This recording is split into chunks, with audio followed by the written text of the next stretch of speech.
What I did, I went through the lyrics. Cool. I wrote down of every song. I wrote down some lines, and I also have some normal questions. Right. Maybe you can comment on some lines I read out from the songs. And Sure. maybe you say maybe it's too personal, then it's okay, no problem. But I was thinking, somewhere only we know. Is this okay that it's flashing, by the way? That's the red light. Is it supposed to flash? Because this is the. No, it's okay. It's okay? Yeah. No, it's because I work with the remote. This means I remote. see. Okay. Hello? Hello? Well, that should be okay. It's recording now. Okay. I'm getting older and need something to rely on. At first I thought it was a love song, but it's not? It's not really a... And because something to rely on, I was thinking maybe you need to rely on something, let's say a job or I don't know. Or Well, it's more a song about people, I think. It's about friends and anyone really. I hope that for different people it will mean different things. It's just about treasuring the kind of memories that you have and things that you've shared with other people. So I guess it's about escaping from not being very happy into your memories and your experiences of sharing happier times with people that you love, whether it's friends or your family or a lover or whatever. So I guess it's just about that, those special things that you share with people, and you always have those in your heart and in your memory. And I think that can be very comforting for people. So I guess the idea of having something to rely on, I guess, is just wanting to know that those things are still there, that the people are still there, and that those things that you treasured and shared are still kind of relevant. As the world changes and your life changes and so on, it's nice to know that you have something solid to so rely on. what is it for you then? Is that Tom and Richard, but also let's say maybe family life or Yeah, exactly. friends? I mean, for me, I think particularly with my friends, I can remember I've known Tom and Richard my whole life, and we've spent many happy evenings kind of sitting around in the countryside, kind of whatever, drinking and No, smoking. but wasn't it strange then, because Tom is 3 years younger, I read. Were you friends from early on? Because let's say now it's not that huge difference anymore, 3 Yeah. years, but when you grow up, I mean, when you're 9 or 12 or 6 or 9 or 12 or 15, Yes. Well, I guess, at times it's probably been, what it's like when you're kids, your friendships kind of come and go, Yeah. but we always have been friends. How come? I mean, where did you meet, or your parents? Well, maybe I were think friends? my brother is the same age as Tom, they were. Our parents actually met in a kind of postnatal class, I think, when they both just had their babies. So I guess we've all known each other since then, which is 25 years ago. And so your parents also still meet each other? Yeah. Okay. Yeah. And so I guess Tom was a friend of my brother, and so that meant that we all spent time together. And I always got on really well with Tom, and he was into the same things as me. And as we got older, and the age gap became less of a problem, we spent more and more time together. We were at school together. We used to play football together, and then we got into music, and we were both really into writing songs and kind of talking about music a lot. And it's just the way it's always been, really. It's it's very good, and that means that we've shared so many things together. And the same with Richard and probably other friends too. And for me, Somewhere Only We Know is particularly about reminiscing. It's about reminiscing, you know. It's about those great kind of summer evenings where you sit around really late and you drink a few beers and, you know, smoke a bit of this and that and talk about, you know, talk about girls and talk about the world and, you know, have a few kind of crazy philosophies about life. About making it famous with a three-piece band.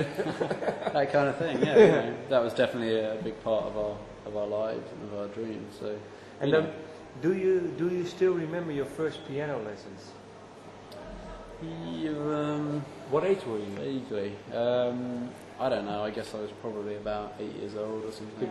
Was it something that you wanted to do yourself, or did your mom and dad say to you, "Well, you have to have some music education"? And I can't really remember. I guess my parents probably sort of. That could be that maybe you were really into the piano and you really wanted it, but you don't know anymore. No, I don't remember. I mean, I must have been pretty young, I guess. And I can remember having lessons. I can remember that I didn't really like practicing. I was too lazy to practice. You know what it's like when you're young. All I wanted to do was, I don't know, eat chocolate and play football and watch cartoons or something. But you know, I enjoyed it, but I'm not really a kind of great natural piano player. I didn't really like playing all the classical things and all the scales, and I wasn't very good at the theory side of it. So, and it was always exams and it was always pressure. So eventually I gave up when I was about 13, I think. But did you then continue to play the piano, or were you just, let's say, a few years off the piano? Or? I think I probably had a couple of years off. Okay. But then I got really into playing. I got more into music, and then I wanted to play the piano again. I wanted to write songs, and I guess because I had lessons before, I knew a bit about chords and stuff. So, and I just learned lots of stuff from like Beatles books. Like, you know, the books you get with the guitar chords. Yeah. And I just took the guitar chords and played them on the piano. What song, especially then? The Hey Jude song? Probably Hey Jude. I can remember playing The Sound of Silence a lot by Paul Simon. Yeah. And you know, Scarborough Fair, and I can remember playing The Fool on the Hill, that kind of thing. You know, all the kind of classic songs. And what song were you first really proud of? What, that I wrote? Yeah, the first song that you think they thought, well, I'm getting somewhere now. I don't know. I mean, I wrote a lot of songs, probably starting quite young. I probably started writing when I was about 15 or something. You know, I had some very bad songs. It wasn't, you know, I wrote lots and lots of songs and that I thought were okay, and I thought they were good at the time, but I think the first one that I felt was a really, really good pop song was This Is the Last Time, and that was written in about, I don't know, 2001, I would say. So. Had it something to do with maturing, let's say, in songwriting, or was it something that maybe you, I don't know, was it some special moment or something, or was it just gradually, let's say, like learning to write songs? Or I think it is a question of learning. I mean, people always say that, you know, making music or anything like that is, you know, 99% perspiration and 1% inspiration. And I think it is, a lot of it is just hard work, and you have to practice and you have to try and get better, and then you just have to hope that you have that one little spark of inspiration that makes something a bit more magical. But can you let's say pinpoint, or maybe let's say know when you're going to get inspiration, or is it some, let's say, do you know now when you write songs that when something is good or when something is not? Not always, no. Sometimes it can be confusing. Sometimes because Tom said, for example, everybody's changing. You thought of it as maybe some kind of throwaway song, but they said, well, it's a good song. Yeah, I don't know. It's just strange. Sometimes you just don't know. Sometimes it seems like it's come too easily or something, you know, and you think, well, it can't be very good because it seems a bit too easy. But sometimes those are the best ones, and sometimes you can work on something for ages and it's never quite right. sometimes I think something's really good, and then 2 weeks later I realise that it's actually a bit boring. And sometimes I'll think something's not at all good, and then suddenly when we play it as a band, everything comes together, and it's suddenly you think, actually that's really going to work. So yeah, it's a strange thing, but that's why it's good that it's not just me. Yeah. It's the band as well, and we have all our opinions to feed off. And do you start always with the music or lyrics? Normally with the music, actually. I mean, the kind of ideal process for me is that I'll be playing around on the piano or the guitar or something, and I'll have a... Also on the guitar also? A little bit. I'm not very good at the guitar, but I do write on it sometimes. Were the songs from the first album written on guitar, then transformed to the piano? Sunshine was written on the guitar.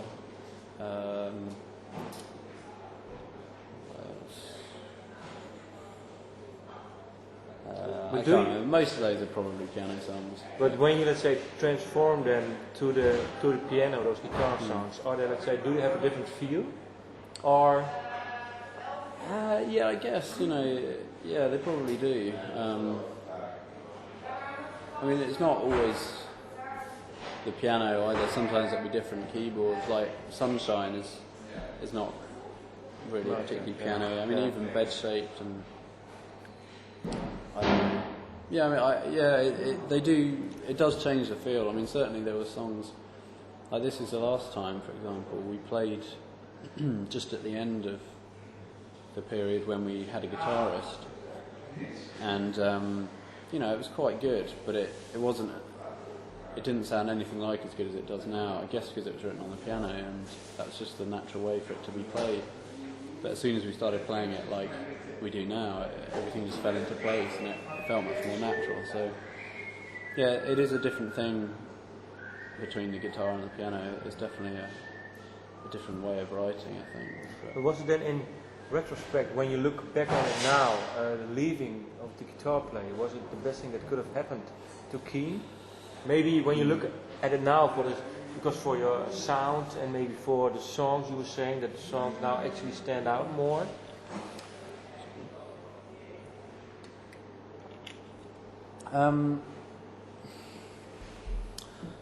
Yeah, I think so. I think it was a good thing.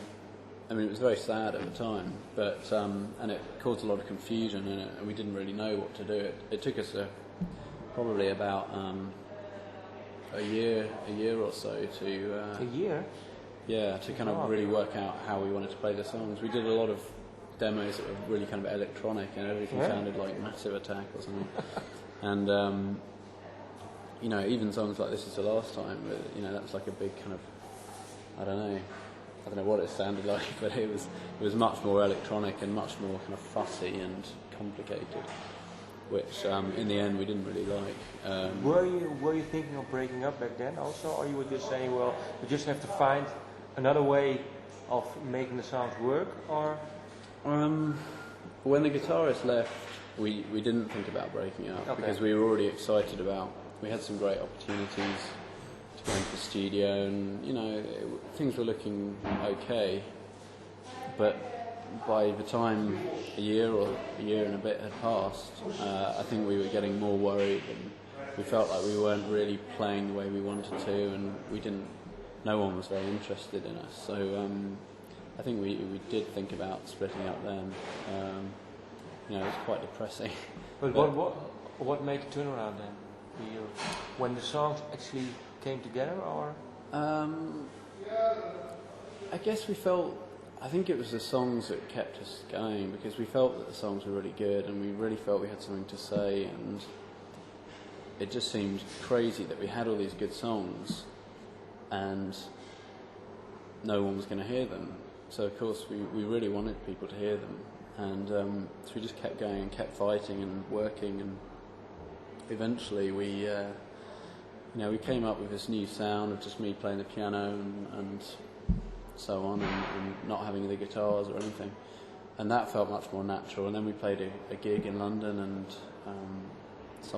a guy from a very small record label came to see it, then he put out a little single for us, which got on the radio, and from that point everything sort of got better and better. So we were very lucky, but it was just it was good that we managed to keep going for so long. Because for 7 years. I was thinking for now, because now Keane is getting bigger and bigger. Isn't it hard for you to keep coming up with songs, or is this the same? I don't find it hard writing the actual songs in terms of the music. No? The only thing I find harder now is, well, it's difficult to find the time. It's difficult to find time to actually just sit down and concentrate on writing. The other thing I find difficult is that I don't just want us to have another album about the same kind of ideas and the same thoughts. You know, the first album is very much about people communicating. It's about friendships and love and regrets and all those things. And I think it would be interesting for the second album to talk about some different things. And like what? I don't know. I mean, we all politics or. Well, maybe. I mean, I don't think. But isn't it strange to? Okay, I was just thinking because the atmosphere of the song of the songs. Maybe is it some? Okay, let me. Don't you think you have to stick, let's say, lyrical wise, maybe to some certain themes? I'm now playing the devil's advocate, but don't you think so? Or? Well, I don't think you have to. I think people do naturally. I find when I write, I often end up returning to the same themes. But I felt that, I'm sure the second album there will be a lot of things that are kind of a similar mood to songs on the first record, because those are things that matter to me and they matter to us as people. And I think that's good. But I think at the same time we all have, we're all a couple of years older now, and we've seen different things, and we've probably got different priorities. And as you get a bit older, you start thinking about different things, and it's. I just want to try and find a way to articulate that in the songs, and that's what I find difficult at the moment is finding ways to say those things. I mean, I think. How come? I don't know. It's just pop music or rock music is kind of. It's always been about, 99% of pop songs are basically kind of love songs or that sort of thing, and so or breaking up or exactly. It's that kind of general those themes. I mean, I think we have looked at things in quite an interesting and different way on the first record, so I feel quite confident about what we can do. But it's a difficult thing to talk about the more kind of complex worries and issues that you have in your life in a 3-minute pop song. I mean, do you have an example of a song that you've already written? Let's say with a different lyrical theme. Do you already have? Well, most of the songs that are new are kind of half finished at the moment. Okay, so you don't have the lyrics yet? No, exactly. Okay. I'm working on them. I mean, I like the idea I like at the moment is I think it'd be great to have an album about what it's like being a kind of 28-year-old person living in in the world at the moment. So I think a lot of pop music is basically it's endless kind of teenage love songs. It doesn't matter. You could be, Aerosmith or whatever, still writing kind of teenage pop songs when they're 40 or whatever. But I don't think that's such a good thing about pop music. I think I don't want to be writing songs about what it's like to fall in love for the first time at 18 or whatever, or 16 or 21 or whatever, because that's not where we're at as people anymore. We're a bit older, and I think it'd be interesting to write about how it feels to not understand the things you see on the news, for example, or to be worried about getting old, or to worry about whether you should be getting married or having kids, or whether you're doing the right things with your life and so on. And those, I think, those are the things that interest me at the moment. I love people like Paul Simon, for example, as someone who writes about those kind of proper grown-up issues, or like Neil Hannon from the Divine Comedy. I think is another person who does that. I think it's really hard because there's a thin line between sounding, let's say, too how do you say it, too pushy in your songs. That's well, but I don't think. Well, for example, the issue of politics, whatever you want to call it, which is a very big area. For some people, not many people talk about politics in a very kind of explicit way. For someone like I don't know, Bono, for example, or in the kind of early days of U2, he was very good at talking about politics in a very powerful and direct way. But then, in their sort of later stages, in like Acting Baby, for example, it was much more about ideas, and it was much more about the kind of doubts and confusion that you have when you look at the world around you, and it was looking at politics from a more personal point of view. And I think, for me, I think it'd be, when I watch the news, I don't think, I don't automatically think that I know all the answers to everything. But isn't it something to do with growing up? Because I think when you're young, you think you have all the answers, and when you get old, you get more questions. Yeah, well, exactly. And I think it'd be interesting to write an album about the questions, and to say, to talk about the kind of fear of not really understanding what's going on, and not knowing what the solutions are, but having a kind of desire to understand and to try and make a difference in the world. And I think those are things that we feel a lot at the moment, because especially now we're in the position that we're in as a band, you meet people who say, your music really made a difference to me. And what is the best thing that you've heard then? Oh, we've heard lots of really nice things, really powerful things, like people writing from hospital beds and so on,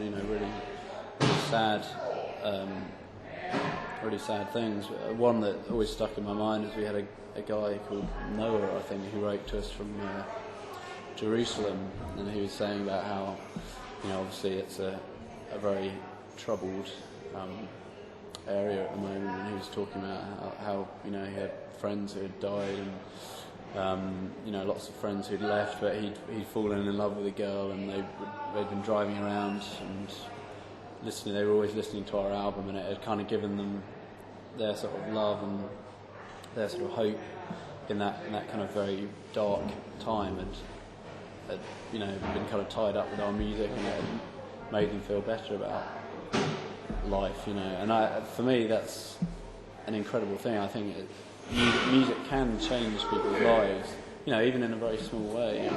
And I think that kind of makes us feel as if we actually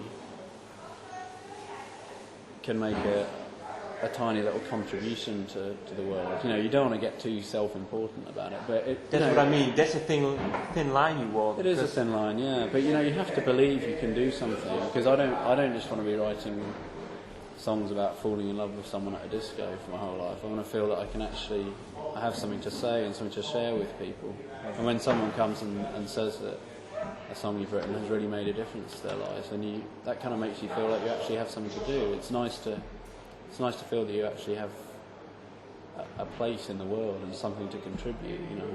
So, last question: do you already know, let's say, when the album will be recorded or will be released?